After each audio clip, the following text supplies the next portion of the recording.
Magandang balita naman dahil sa ilalim ng mga hakbang ng Administrasyong Marcos Jr. tungo sa mas maraming oportunidad, dumami pa ang bilang ng mga Pilipinong may trabaho. Si Alaysa Insigne sa report.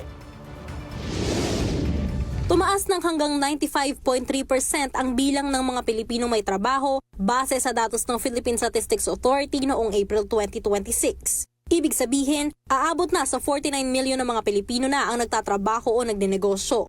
Mas mataas ito kumpara noong January ng kaparehong taon na may 94.2% na employment rate o 47.94 million ng mga Pilipinong nagtatrabaho at nagdenegosyo.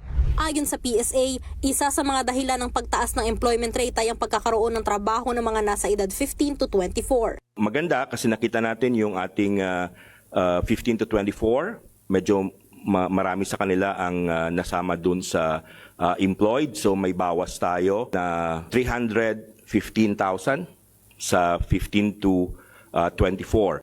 Nakadagdag rin sa pagtaas ng employment rate ang domestic services. Ito yung mga other service activities kasama na yung sa domestic services. Yun yung nag-contribute ng malaki katulad ng domestic helper, family driver, mga yaya. Base sa datos ng PSA, nasa Davao Region ang may pinakamataas na employment rate. Bicol Region naman ang pinakamababa. Nasa Soc-Sarja naman ang pinakamataas na labor force at Bicol Region ang pinakamababa.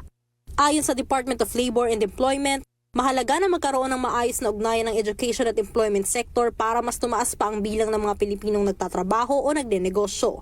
Para sa totoong balita sa Bagong Pilipinas, Alaysa Insigne ng IBC News para sa 13 sa tanghali ng Congress TV.